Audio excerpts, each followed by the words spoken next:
রবীন্দ্রনাথ ঠাকুরের শান্তিনিকেতন গ্রন্থ থেকে আজকের প্রবন্ধ দেখা। এই তো দিনের পর দিন আলোকের পর আলোক আসছে, কতকাল থেকেই আসছে, প্রত্যহই আসছে। এই আলোকের দূতটি পুষ্পকুঞ্জে প্রতিদিন প্রাতেই একটি আশা বহন করে আনছে, যে কুড়িগুলির ঈষৎ একটু উদ্গম হয়েছে মাত্র, তাদের বলছে, তোমরা আজ জানো না, কিন্তু তোমরাও তোমাদের সমস্ত দলগুলি একেবারে মেলে দিয়ে সুগন্ধে সৌন্দর্যে একেবারে বিকশিত হয়ে উঠবে। এই আলোকের দূতটি শস্যক্ষেত্রের উপরে তার জ্যোতির্ময় আশীর্বাদ স্থাপন করে প্রতিদিন এই কথাটি বলছে, তোমরা মনে করছো আজ যে বায়ুতে হিল্লোলিত হয়ে তোমরা শ্যামল মাধুর্যের চারিদিকে চক্ষু জুড়িয়ে দিয়েছ, এতেই বুঝি তোমাদের সব হয়ে গেল। কিন্তু তা নয়, একদিন তোমাদের জীবনের মাঝখানটি হতে একটি শীষ উঠে একেবারে স্তরে স্তরে ফসলে ভরে যাবে। যে ফুল ফোটেনি, আলোক প্রতিদিন সেই ফুলের প্রতীক্ষা নিয়ে আসছে। যে ফসল ধরেনি, আলোকের বাণী সেই ফসলের নিশ্চিত আশ্বাসে পরিপূর্ণ। এই জ্যোতির্ময় আশা প্রতিদিনই পুষ্পকুঞ্জকে এবং শস্যক্ষেত্রকে দেখা দিয়ে যাচ্ছে। কিন্তু এই প্রতিদিনের আলোক এ তো কেবল ফুলের বনে এবং শস্যের ক্ষেতে আসছে না, এ যে রোজই সকালে আমাদের ঘুমের পর্দা খুলে দিচ্ছে। আমাদেরই কাছে এর কি কোনো কথা নেই? আমাদের কাছেও এই আলো কি প্রত্যহ এমন কোনো আশা আনছে না, যে আশার সফল মূর্তি হয়তো কুঁড়িটুকুর মতো নিতান্ত অন্ধভাবে আমাদের ভিতরে রয়েছে, যার সৃষ্টি এখনও আমাদের জীবনের কেন্দ্রস্থল থেকে ঊর্ধ্ব আকাশের দিকে মাথা তোলেনি। আলো কেবল একটি মাত্র কথা প্রতিদিন আমাদের বলছে, দেখো, ব্যাস একবার চেয়ে দেখো, আর কিছুই না। আমরা চোখ মেলি, আমরা দেখি, কিন্তু সেই দেখাটুকু দেখার একটু কুঁড়ি মাত্র, এখনও তা অন্ধ। সেই দেখার সমস্ত ফসল ধরবার মতো স্বর্গাভিমানী সৃষ্টি এখনও ধরেনি। বিকশিত দেখা এখনও হয়নি, ভরপুর দেখা এখনও দেখিনি। কিন্তু তবু রোজ সকালবেলায় বহু যোজন দূর থেকে আলো এসে বলছে, দেখো। সেই যে একই মন্ত্র রোজই আমাদের কানে উচ্চারণ করে যাচ্ছে, তার মধ্যে একটি অশ্রান্ত আশ্বাস প্রচ্ছন্ন হয়ে রয়েছে। আমাদের এই দেখার ভিতরে এমন একটি দেখার অঙ্কুর রয়েছে, যার পূর্ণ পরিণতির উপলব্ধি এখনও আমাদের মধ্যে জাগ্রত হয়ে ওঠেনি। কিন্তু এ কথা মনে করো না, আমার এই কথাগুলি অলঙ্কার মাত্র। মনে করো না আমি রূপকে কথা করছি। আমি জ্ঞানের কথা, ধ্যানের কথা কিছু বলছি নে। আমি নিতান্তই সরলভাবে চোখে দেখার কথাই বলছি। আলোক যে দেখাটা দেখায়, সে তো ছোটোখাটো কিছুই নয়। শুধু আমাদের নিজের শয্যাটুকু, শুধু ঘরটুকু তো দেখায় না। দিগন্ত বিস্তৃত আকাশমণ্ডলের নীলোজ্জ্বল থালাটির মধ্যে যে সামগ্রী সাজিয়ে সে আমাদের সম্মুখে ধরে, সে কি অদ্ভুত জিনিস! তার মধ্যে বিস্ময়ের যে অন্ত পাওয়া যায় না।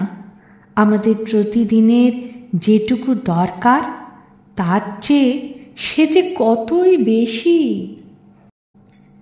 এই যে বৃহৎ ব্যাপারটা আমরা রোজ দেখছি, এই দেখাটা কি নিতান্তই একটা বাহুল্য ব্যাপার? এ কি নিতান্তই অকারণে মুক্ত হস্ত ধনীর অপব্যয়ের মতো আমাদের চারদিকে কেবল নষ্ট হবার জন্যই হয়েছে? এত বড় দৃশ্যের মাঝখানে থেকে আমরা কিছু টাকা জমিয়ে, কিছু খ্যাতি জমিয়ে, কিছু ক্ষমতা ফলিয়েই যেমনি একদিন চোখ বুঝব, অমনি এমন বিরাট জগতে চোখ মেলে চাবার আশ্চর্য সুযোগ একেবারে চূড়ান্ত হয়ে শেষ হয়ে যাবে। এই পৃথিবীতে যে আমরা প্রতিদিন চোখ মেলে চেয়েছিলুম এবং আলোক এই চোখকে প্রতিদিনই অভিষিক্ত করেছিল, তার কি পুরা হিসাব ওই টাকা এবং খ্যাতি এবং ভোগের মধ্যে পাওয়া যায়? না, তা পাওয়া যায় না। তাই আমি বলছি, এই আলোক অন্ধকুড়িটির কাছে প্রত্যহই যেমন একটি অভাবনীয় বিকাশের কথা বলে যাচ্ছে, আমাদের দেখাকেও সে তেমনি করে আশা দিয়ে যাচ্ছে যে একটি চরম দেখা, একটি পরম দেখা আছে, সেটি তোমার মধ্যেই আছে, সেইটি একদিন ফুটে উঠবে বলেই রোজ আমি তোমার কাছে আনাগোনা করছি। তুমি কি ভাবছ চোখ বুঝে ধ্যান যোগে দেখবার কথা আমি বলছি? আমি এই চর্মচক্ষে দেখার কথাই বলছি। চর্মচক্ষুকে চর্মচক্ষু বলে গাল দিলে চলবে কেন? একে শারীরিক বলে তুমি ঘৃণা করবে? এত বড় লোকটি তুমি কে? আমি বলছি, এই চোখ দিয়েই, এই চর্মচক্ষু দিয়েই এমন দেখা দেখবার আছে যা চরম দেখা। তাই যদি না থাকতো তবে আলোক বৃথা আমাদের জাগ্রত করছে, তবে এত বড় এই গ্রহ তারা চন্দ্র সূর্য খচিত প্রাণে সৌন্দর্যে পরিপূর্ণ বিশ্বজগৎ বৃথা আমাদের চারিদিকে অহরাত্র নানা আকারে আত্মপ্রকাশ করছে। এই জগতের প্রতি দৃষ্টি নিক্ষেপ করার চরম সফলতা কি বিজ্ঞান? সূর্যের চারদিকে পৃথিবী ঘুরছে, নক্ষত্রগুলি এক একটি সূর্যমণ্ডল। এই কথাগুলি আমরা জানব বলেই এত বড় জগতের সামনে আমাদের এই দুটি চোখের পাতা খুলে গেছে। এ জেনেই বা কি হবে? জেনে হয়তো অনেক লাভ হতে পারে, কিন্তু জানার লাভ সে তো জানারই লাভ। তাতে জ্ঞানের তহবিল পূর্ণ হচ্ছে, তা হোক, কিন্তু আমি যে বলছি চোখে দেখার কথা। আমি বলছি, এই চোখেই আমরা যা দেখতে পাব তা এখনো পাইনি।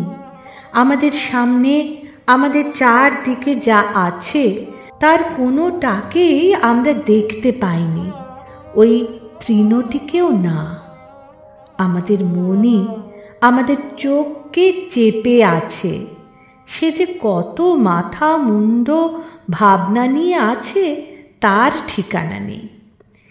এই অসন বসনের ভাবনা নিয়ে সে আমাদের দৃষ্টিকে ঝাপসা করে রেখেছে। সে কত লোকের মুখ থেকে কত সংস্কার নিয়ে জমা করেছে, তার যে কত বাঁধা শব্দ আছে, কত বাঁধা মত আছে, তার সীমা নেই। সে কাকে যে বলে শরীর, কাকে যে বলে আত্মা, কাকে যে বলে হেয়, কাকে যে বলে শ্রেয়, কাকে যে বলে সীমা, কাকে যে বলে অসীম, তার ঠিকানা নেই। এই সমস্ত সংস্কারের দ্বারা চাপা দেওয়াতে আমাদের দৃষ্টি নির্মল নির্মুক্তভাবে জগতের সংস্রব লাভ করতেই পারে না। আলোক তাই প্রত্যহই আমাদের চক্ষুকে নিদ্রালসা থেকে ধৌত করে দিয়ে বলছে, তুমি স্পষ্ট করে দেখো, তুমি নির্মল হয়ে দেখো। পদ্ম যেরকম সম্পূর্ণ উন্মুক্ত হয়ে সূর্যকে দেখে, তেমনি করে দেখো। কাকে দেখবে? তাকে, যাকে ধ্যানে দেখা যায় না, তাকে না, যাকে চোখে দেখা যায় তাকেই, সেই রূপের নিকেতনকে, যার থেকে গণনাতীত রূপের ধারা অনন্তকাল থেকে ঝরে পড়ছে। চারিদিকেই রূপ, কেবলই এক রূপ থেকে আরেক রূপের খেলা। কোথাও তার আর শেষ পাওয়া যায় না, দেখেও পাইনি, ভেবেও পাইনি। রূপের ঝর্ণা দিকে দিকে থেকে কেবলই প্রবাহিত হয়ে সেই অনন্ত রূপ সাগরে গিয়ে ঝাঁপ দিয়ে পড়ছে। সেই অপরূপ অনন্ত রূপকে তার রূপের লীলার মধ্যে যখন দেখব, তখন পৃথিবীর আলোকে একদিন আমাদের চোখ মেলা সার্থক হবে। আমাদের প্রতিদিনকার আলোকের অভিষেক চরিতার্থ হবে। আজ যা দেখছি, এই যে চারিদিকে আমার যে কেউ আছে, যা কিছু আছে, এদের একদিন যে কেমন করে কি পরিপূর্ণ চৈতন্য যোগে দেখব, তা আজ মনে করতে পারিনি। কিন্তু এইটুকু জানি, আমাদের এই চোখের দেখার সামনে সমস্ত জগৎকে সাজিয়ে আলোক আমাদের কাছে যে আশার বার্তা আনছে, তা এখনো কিছুই সম্পূর্ণ হয়নি। এই গাছের রূপটি যে তার আনন্দ রূপ, সে দেখা এখনো আমাদের দেখা হয়নি। মানুষের মুখে যে তাঁর অমৃত রূপ, সে দেখার এখনো অনেক বাকি। আনন্দরূপম অমৃতম। এই কথাটি যেদিন আমার এই দুই চক্ষু বলবে, সেই দিনই তারা সার্থক হবে।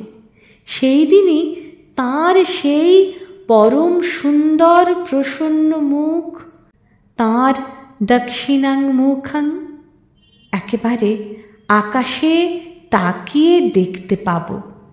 তখনই সর্বত্রই নমস্কারে আমাদের মাথা নত হয়ে পড়বে। তখন ঔষধি বনস্পতির কাছেও আমাদের স্পর্ধা থাকবে না। তখন আমরা সত্য করেই বলতে পারব, ইয়ো বিশ্ব ভুবনমাবিবেশ ইয়ো ঔষধীষু ইয়ো বনস্পতিষু তস্मै দেবায় নমো নমঃ।